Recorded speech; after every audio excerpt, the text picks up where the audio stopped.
আহলে কুরআন, আহলে কুরআন, আহলে কুরআন। আরে ভাই, আহলে কুরআন কি? হ্যাঁ, আহলে কুরআন কথাটা হাদিস মানে কোরআনে নাই।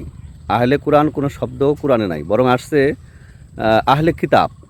আর আহলে কিতাব বলতে আল্লাহ তাদেরকে বুঝাইছেন যারা হলো আপনার ইহুদি খ্রিস্টানদেরকে আহলে কিতাব বলে আখ্যায়িত করা হয়েছে। তাহলে আহলুল কুরআন কি? আহলুল কুরআন কথাটা আসছে হাদিসে। সুনানে ইবনু মাজার হাদিস নাম্বার 215-তে বলা হয়েছে যে আল্লাহ সুবহানাহু ওয়া তাআলার খাস বান্দা এবং বিশেষ বান্দা হলো আহলুল কুরআনরা হলো আল্লাহ তাআলার খাস বান্দা, বিশেষ বান্দা। এই আহলুল কুরআন হলো আল্লাহ তাআলার পরিজন। অর্থাৎ আমরা কোরআন মানি এবং হাদিস মানি। তো কোরআন শুধু কোরআন মানা কিভাবে সম্ভব? অর্থাৎ কোরআন যখন আপনি পড়বেন যখন আপনার হাদিস আপনার জানা বেশি থাকবে, যত বেশি আপনার হাদিস জানা থাকবে তত বেশি আপনি কোরআনকে ভালোভাবে বুঝতে পারবেন। এই জন্য কোরআন বুঝতে হলে হাদিসের শরণাপন্ন হতে হয়। হাদিস থেকে ভালো ব্যাখ্যা পাওয়া যায়। কোনো সময় তো আবার শুধু হাদিসই নয়, কোনো সময় আমাদের ইজমা কিয়াসেরও মানে নিতে হয়, সাহায্য নিতে হয়।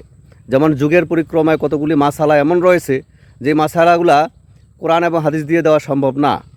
যেমন ধরেন, রমাজান মাসে এক ব্যক্তি প্রশ্ন করলো যে হুজুর, রমাজানের সিয়াম রাখা অবস্থায় কোনো মুমূর্ষু ব্যক্তিকে মানে রক্ত দেওয়া যাবে কি না?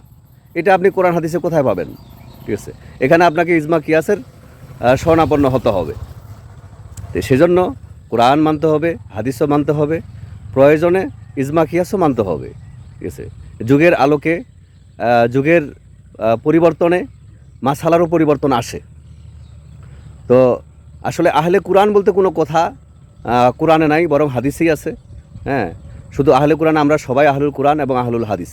তবে মূল বিষয় ওইটা না। আমাদের পরিচয় কোরআনে হলো আমরা মুসলিম আমাদের পরিচয়। এই পরিচয়টা যার ভালো লাগে না, হ্যাঁ, মুসলিম পরিচয়টা যার ভালো লাগে না বা নিতে চায় না, সে আমাদের দিনী ভাই হতে পারে না। কারণ একজন মুসলিম আর একজন মুসলিম দিনী ভাই হয়। যে শুধু মুসলিম হয়ে থাকে তাহলে অবশ্যই সে আমার দিনী ভাই। জি, আসসালামু আলাইকুম।